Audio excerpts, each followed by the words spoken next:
گمشدہ انگوٹھی کا راز۔ حارث اپنی منگیتر عائشہ کی سالگرہ کے لیے انگوٹھی لے کر جا رہا تھا کہ راستے میں وہ جیب سے غائب ہو گئی۔ گھبراہٹ میں اس نے پورے بازار کو سر پر اٹھا لیا۔ ایک چائے والے نے بتایا کہ اس نے ایک نقاب پوش لڑکی کو چمکتی ہوئی چیز اٹھاتے دیکھا تھا۔ حارث اس کے پیچھے بھاگا۔ لڑکی کبھی گلی میں مڑتی، کبھی رک کر مسکراتی اور حارث ہانپتا ہوا اس کے پیچھے دوڑتا رہا۔ آخر کار وہ ایک چھوٹے سے کیفے میں داخل ہوئی۔ نقاب اتارا تو وہ عائشہ کی سہیلی نکلی۔ وہ ہنس کر بولی، یہ لو تمہاری انگوٹھی۔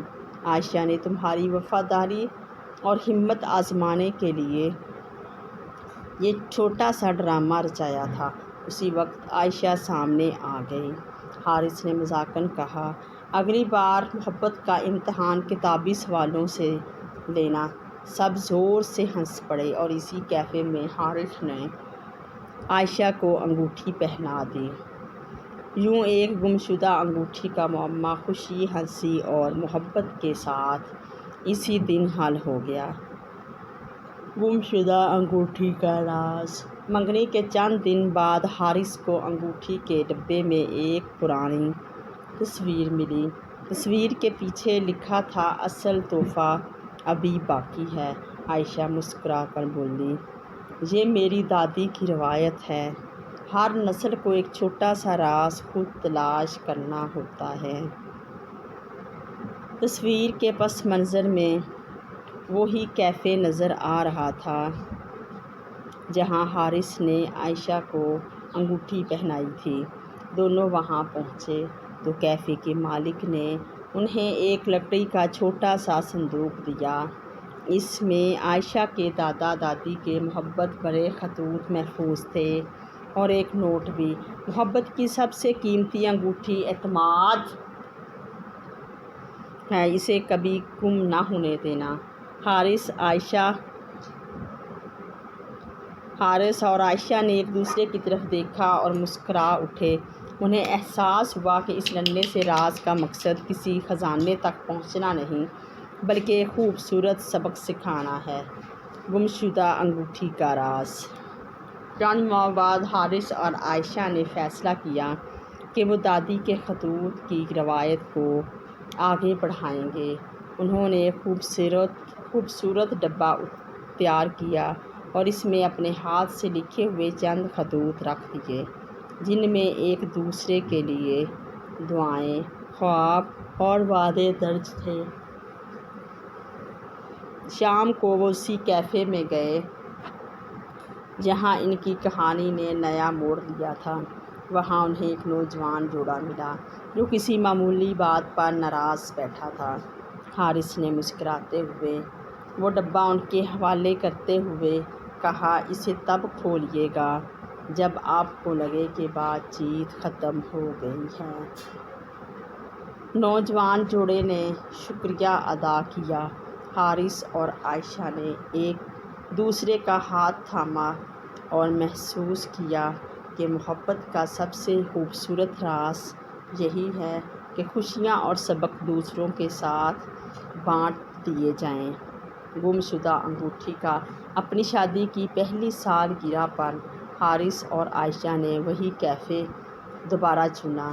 میز پر پہنچے تو انہیں ایک چھوٹا سا ڈبہ ملا۔ اس کے اندر دادی کا آخری خط رکھا تھا، اگر تم یہ خط پڑھ رہے ہو تو سمجھ لو کہ تم نے محبت کے سب سے بڑے راز کو پا لیا ہے۔ خوشی وہ تحفہ ہے جو بانٹنے سے بڑھتا ہے۔ اسی لمحے وہ نوجوان جوڑا جسے انہوں نے خطوط کا ڈبہ دیا تھا اندر آیا۔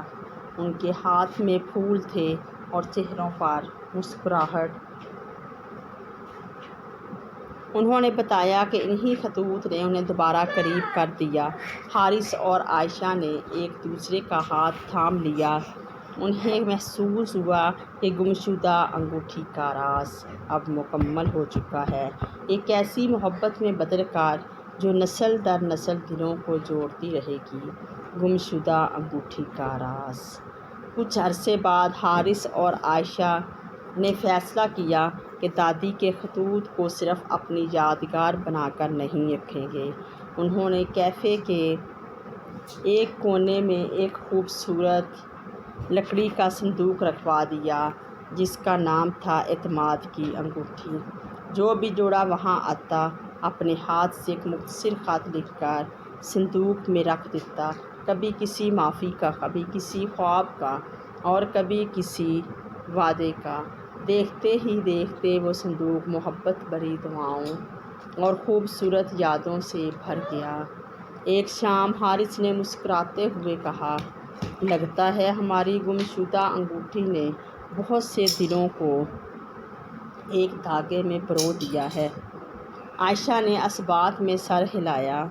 اب وہ جان چکے تھے کہ بعض راز اس لیے ملتے ہیں تاکہ انہیں دوسروں کی خوشیوں کا سبب بنایا جا سکے۔ گمشدہ انگوٹھی کا راز۔ ایک دن کیفے کے صندوق میں ایک بے نام خط ملا۔ اس میں لکھا تھا، آپ کی روایت نے ہمیں بچھڑنے سے بچا لیا۔ شکریہ کہ آپ نے ہمیں بات کرنا دوبارہ سکھایا۔ حارث نے خط عائشہ کو پڑھ کر سنایا۔ دونوں خاموشی سے ایک دوسرے کو دیکھتے رہے۔ انہیں احساس ہوا کہ دادی کا چھوٹا سا سبق اب کتنی زندگیوں میں امید بن چکا ہے۔ اسی شام انہوں نے صندوق کے ساتھ ایک نئی کتاب رکھ دی جس میں لوگ اپنی خوشگوار یادیں اور دعائیں لکھ سکتے تھے۔ کیفے کے لوگ ایک بار پھر کہہ کہوں محبت بھری باتوں سے گونج اٹھا اور حارث اور عائشہ نے دل ہی دل میں شکر ادا کیا کہ ایک گمشدہ انگوٹھی نے اتنی خوبصورت کہانی